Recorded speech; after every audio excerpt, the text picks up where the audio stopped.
ನಿಮಗೆಲ್ಲ ಗೌರಿ ಅಡುಗೆ ಅಂಗಳಕ್ಕೆ ಸ್ವಾಗತ. ನಾನಿವತ್ತು ಸಿಂಪಲ್ಲಾಗಿ ಮದ್ದೂರೊಡೆ ಮಾಡೋದನ್ನು ತೋರಿಸ್ತಾ ಇದ್ದೀನಿ.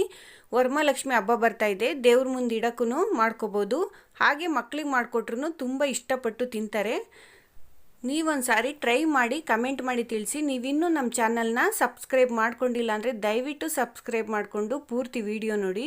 ಈಗ ಮದ್ದೂರೊಡೆನ ಹೇಗೆ ಮಾಡೋದು ಅಂತ ನೋಡೋಣ ಬನ್ನಿ. ಮೊದಲು ನಾನು ಒಂದು ಪಾತ್ರೆ ಇಟ್ಕೊಂಡಿದ್ದೀನಿ. ಈ ಪಾತ್ರೆಗೆ 2 ದೊಡ್ಡ ಸೈಜು ಈರುಳ್ಳಿನ ಉದ್ದುದ್ದಕ್ಕೆ ಕಟ್ ಮಾಡಿ ಸೇರಿಸ್ಕೊಂಡು, ಒಂದು 8 ಹಸಿಮೆಣಸಿನ್ಕಾಯಿನ ಸೇರಿಸ್ಕೊಂಡು, ಇದಕ್ಕೆ ಸ್ವಲ್ಪ ಕೊತ್ತಂಬರಿ ಸೊಪ್ಪನ್ನು ಸೇರಿಸ್ಕೊಂಡಿದ್ದೀನಿ, 1 ಸ್ಪೂನ್ ಜೀರಿಗೆ, ರುಚಿಗೆ ತಕ್ಕಷ್ಟು ಉಪ್ಪನ್ನು ಸೇರಿಸ್ಕೊಂಡು ಇದನ್ನು ಪ್ರೆಸ್ ಮಾಡಿ ಸ್ವಲ್ಪ ಕಲಸ್ಕೊತೀನಿ.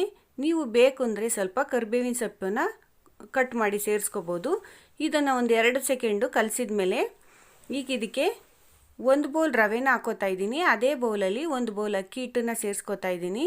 ಅದೇ ಬೌಲಲ್ಲಿ 1/4 ಬೌಲು ಮೈದಾ ಹಿಟ್ಟನ್ನು ಸೇರಿಸ್ಕೊಂಡು ಈಗ ಮಿಕ್ಸ್ ಮಾಡ್ತಾ ಇದ್ದೀನಿ.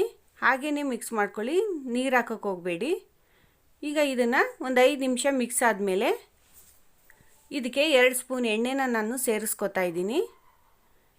ಈಗ ಎಣ್ಣೆನ ಸೇರಿಸಿದ ಮೇಲೆ ಮಿಕ್ಸ್ ಮಾಡ್ಕೊಳ್ಳೋಣ.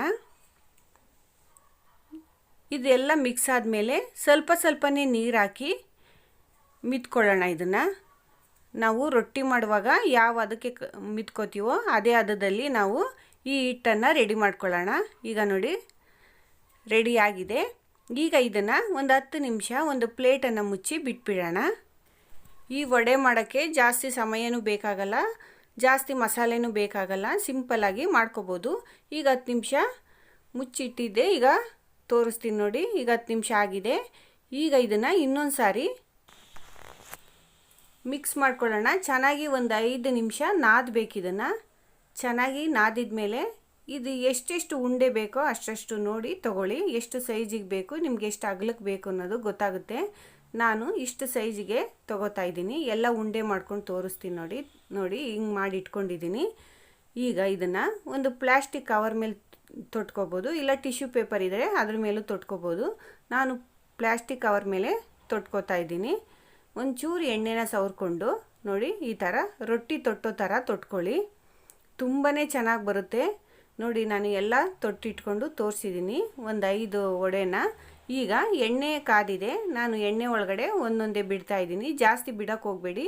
ಈ ಬಾಣಲಿ ಎಷ್ಟು ಇಡ್ಸುತ್ತೋ ಅಷ್ಟನ್ನೇ ಬಿಡಿ. ನಾನು 3 ವಡೆ ಇಡಿಸಿದೆ, 3 ವಡೆ ಬಿಟ್ಟಿದ್ದೀನಿ.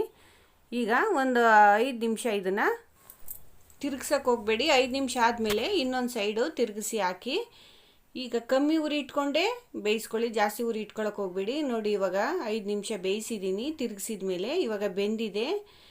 ಇವಾಗ ಇದನ್ನು ಒಂದು ಪ್ಲೇಟ್ಗೆ ಹಾಕ್ಕೊಂಡು ತೋರಿಸ್ತೀನಿ. ಈಗ ಇನ್ನೊಂದು ರೌಂಡ್ ಬಿಡ್ತೀನಿ. ಇದೇ ಥರ ನಾನು ಎಲ್ಲ ವಡೆನೂ ಬೇಯಿಸಿ ಇಟ್ಕೋತೀನಿ. ತುಂಬ ಸಿಂಪಲ್ಲಾಗಿ ಈ ವಡೆನ ಮಾಡ್ಕೋಬೋದು. ಮಾಡೋಕ್ಕೆ ಬರಲ್ಲ ಅನ್ನೋರು ಸಹ ಈ ವಡೆನ ರೆಡಿ ಮಾಡ್ಕೋಬೋದು. ಇವಾಗ 2ನೇ ರೌಂಡು ಬೆಂದಿದೆ. ಈಗ ಸರ್ವ್ ಮಾಡ್ತೀನಿ.